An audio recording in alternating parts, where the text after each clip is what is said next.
What's going on, real estate gurus? It's MJ with MJ's Luxury Living Media. Hope you guys are all doing wonderful. Today, we are going to be going over requests for repairs. How do you fill it out? How do we submit it? What do we include? So, there will be a period in the transaction where you get to do a walkthrough and request for any repairs. This is a part of your due diligence process. You're going to get an inspection report, hopefully, and it's going to come back with hopefully nothing. But if it does have something on there, we can request for repairs. And this is a part of the transaction. So it says here, after we fill out the basic information, we always want to let them know when the agreement was made, the address, who the buyer is, and who the seller is. And from there, we go to the one and only section. This is a one-page document. It says repairs to be made by seller. Seller and buyer agree that the seller will be responsible for the completion of repairs by the close of escrow.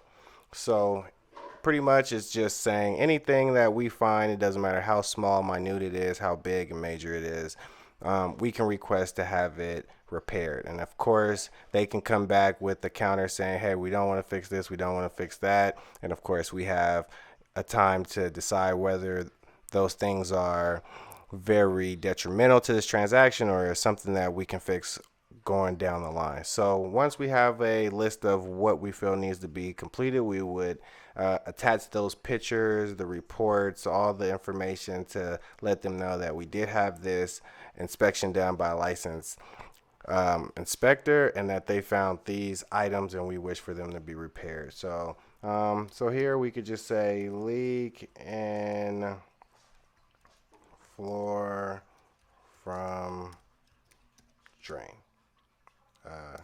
See picture number 1. So from there, we can have a series of these. So if we had more, then we can say, hey, leak in the floor, fix front door handle. See picture number 2.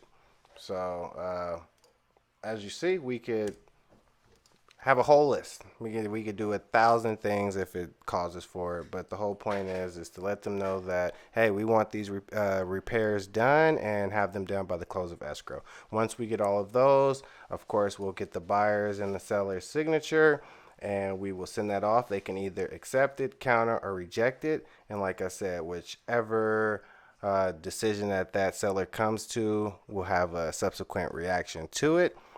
So if they say yes, we'll get it all done, then hey, that's great, we'll have it all done. If they counter and say no, we're not fixing this, then we can decide whether it's a big deal or not. And if they reject it, same thing, we can see if it's a big deal, if we want to proceed or not.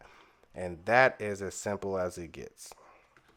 There is also one thing as well for if they accept it and don't get it complete. So the seller accepts it. He says he's going to do it, but they don't do it. So the buyer remedies for unfurnished repairs is very important because these things tend to be a litigation matter or things that happen outside of escrow. And that is, again, another pool that nobody wants to swim in. So we're going to hope that the seller is diligent and get all the repairs done. But in the event that they don't, we do have a section here that specifies the actions one is to take if the repairs are not done.